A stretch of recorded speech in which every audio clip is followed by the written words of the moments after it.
yeah, there you have it, right? Really fun to play, this guitar. It's got a very chunky neck, but I have a 59 Maybach Leicester, which has an incredible thick neck. So this neck, I was quite used to that type of neck on a Les Paul, and this Jeff Beck one is actually a bit smaller than that Maybach. That shows how huge that is. So it's really nice, and you get used to it really quickly. I wouldn't worry about that. The weight also is really, really nice. This is actually the lightest of these Epiphone Inspired by Gibson custom guitars that I've played. This one was under £9, so 8.7 pounds actually. That's a really nice weight for a Les Paul, and so no issues there either. The issues I did have with this were really, really bad fret ends, particularly on one side. Now, the worst I've experienced with this Inspired by Gibson custom range of guitars, which I've been blown away by in general. Yeah, to the point where, you know, sometimes you get a little bit of fret sprout and the odd fret, and you don't really even notice when you're playing. It's only if you literally are rubbing your hands up and down the edge that you would notice it. This was not like that at all. This was literally like almost every fret, probably about 18 frets, were sharp. I literally had to re-bevel the edges, dress the fret ends and polish them to fix it all the way up the neck, which is really disappointing considering this guitar is like £1,100 brand new. I picked this up used for $749, so they are appearing on the used market now, and they're not crazy expensive. But again, it's a funny one really. I don't think the finish is quite as nice on this either as the Les Paul standards, the 60s and 59 in the Inspired by Gibson custom range.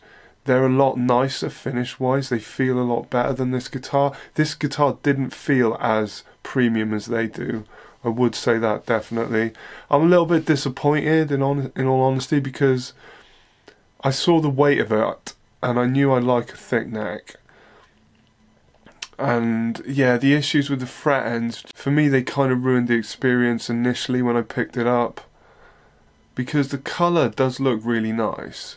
It really does. Another thing I wanted to mention before I forget is the wrap tail bridge, right? Now, we're really used to tune-o-matics these days, and obviously you can adjust the intonation on each individual string with a tune-o-matic. You can also go up and down really easily as well to alter the action.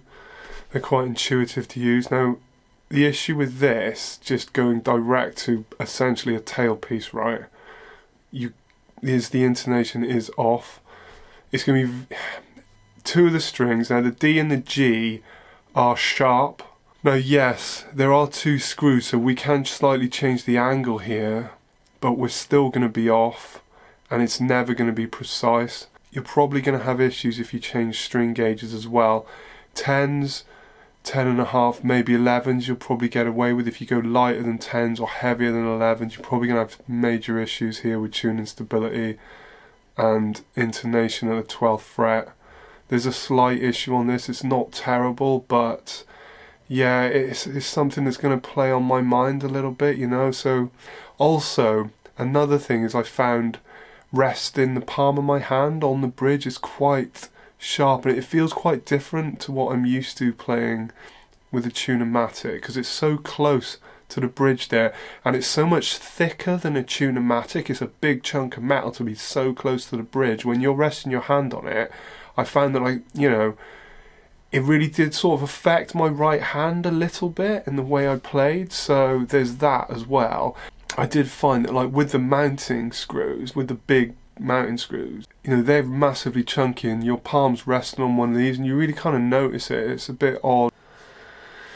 So yeah, I'm also not, I don't know what it is with these pickups. So these Gibson custom buckers that are really expensive if you buy them direct from Gibson, right? I think they're the same pickups you would get in an full fat Gibson Les Paul custom. I'm not sure about them. They're very, very bright, but I'm not sure whether it's just with my amp. I'm using a Friedman IR-X at the moment, and they're very sharp sounding, you know, tweaking the EQ and recording. it took me a while to get rid of that sharpness. Now they do sound really articulate and they are sparkly, but they are quite sharp if you push them with a boost or, you know, any sort of overdrive pedal. You're really going to have to tweak that EQ, particularly on the bridge.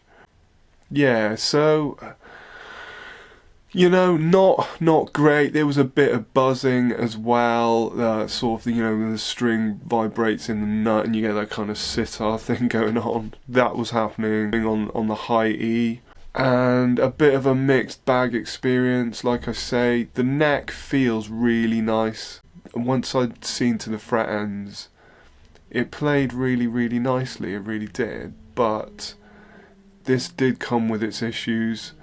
And, you know, I bought this used, so it's not as much of an issue. But I would say be aware of that when ordering this, and try and play it if you can. Not only because of the big thick neck, which you really might not get on with. Then I've looked online. I have read other things where people have had a lot of the similar experiences with the frets on this guitar in particular. So yeah, I definitely try and play one if you can, but not as enjoyable as my other experiences with this line of guitars, but still a solid guitar.